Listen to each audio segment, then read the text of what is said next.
Well, good afternoon, good people, and Eagle and 49er fans. Mark Holmes here, and as always, I want to say thank you all for watching, commenting, subscribing, and being part of the Joe Boo Sports Report. Without you guys, as well as you ladies, you know that this literally does not work. Hope everybody's having a great day after Thanksgiving. Hope you can roll your fat behind after all that turkey and stuffing and gravy out of the bed or off the couch. I just hope you can and do something productive. We have the Kansas City Chiefs versus the Raiders. I'm not sure if I'm going to live stream that game. I might. I'm got a little bit of work here that I'm trying to do, and I just ate some more turkey and stuffing and all that stuff, and I'm about to go into another food coma. My daughter said it's tryptophan. Tryptophan. Well, it tricked my fame, I tell you that. But I have some interesting news, the way I'm going to take this at least. So here's the deal. For those out there that are thinking that we're going to first of all, that we're going to fire the coach. I think what you're seeing right now is plausible deniability. That Jerry Jones is looking at this and saying, did we actually do everything we could to create a winner?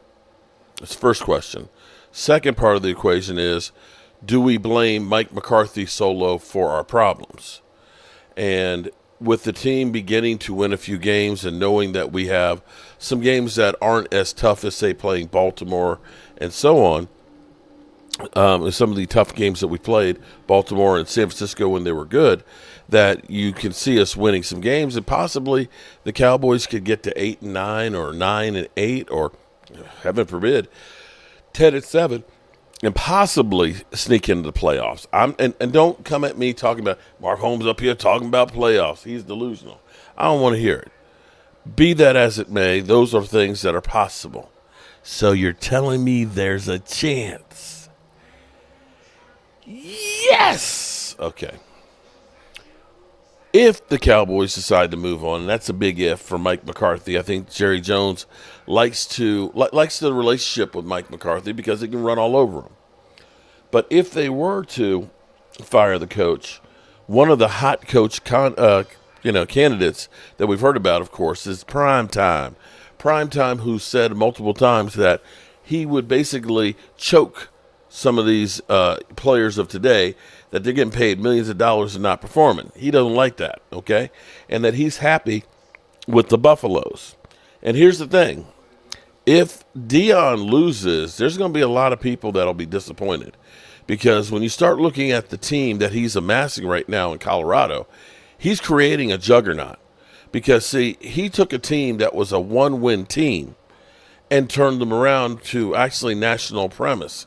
When you go talk about the University of Colorado, if nothing else, you will be seen because of prime time, which means that you've got a better chance of making it to the pro. He's about to become one of the premier destinations of college football. And this goes to prove that because he's landing the top recruits. So Colorado has landed 25 commitments from IMG Academy defenders London Merritt and Alexander McPherson, offensive tackles Claude Smith, and wide receiver Quentin Gibson, all in the spans of 30 minutes on Thanksgiving. Add to that, he's got the top quarterback transferring, I think, from UCLA to Colorado. So now you're getting all these recruits. You literally can do anything that you want to do.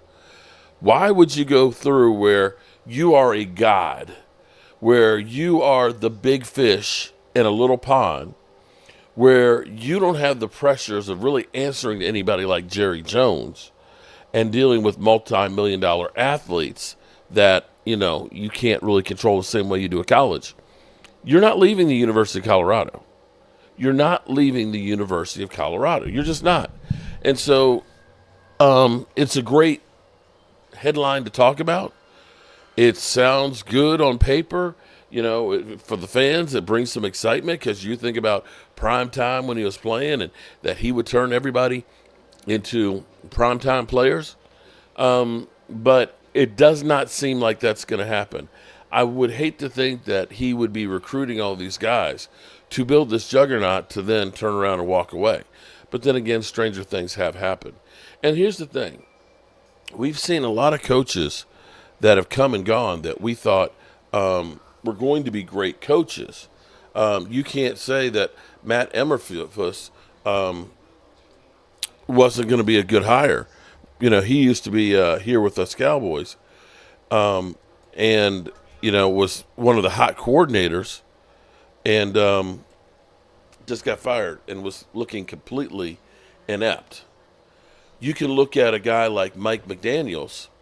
Mike McDaniels, who was hired, from being an offense coordinator with the 49ers, who goes to Miami and literally gets the most dynamic player in football. Has drafts a Jalen Waddle, ends up fleecing, was it 49ers for draft picks, which brought them all kinds of players that you can say he's had all the support in the world, and you got to look at it and say he ain't done much more than their last coach. He really hasn't. And he's a guy who's on the hot seat.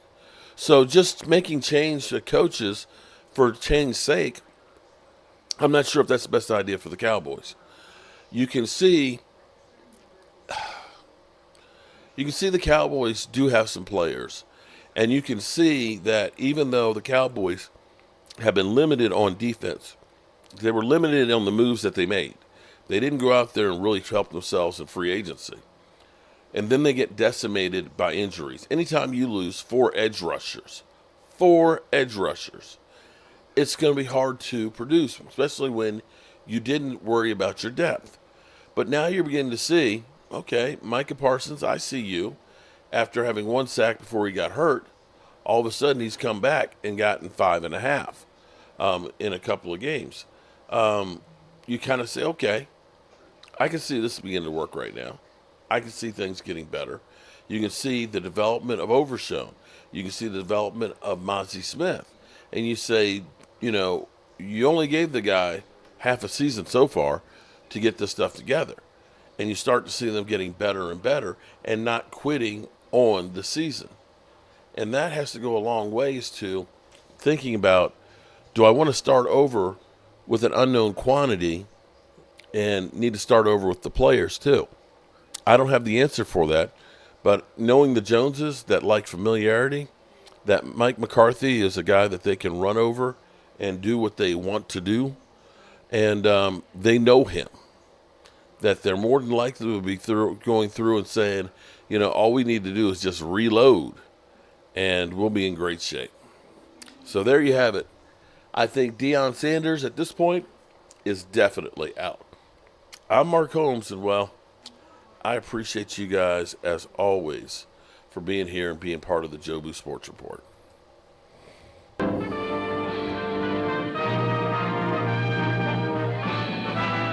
Spanning the globe to bring you the constant variety of sport, the thrill of victory, and the agony of defeat. The human drama of athletic competition.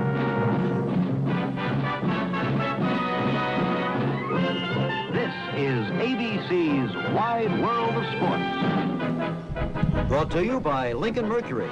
Nobody has more kinds of cars for more kinds of people. See them at the sign of the cat. By Goodyear, makers of the custom Steel Guard radial tire. And by State Farm Mutual. Almost anywhere you live, there's a State Farm agent nearby. Like a good neighbor, State Farm is there.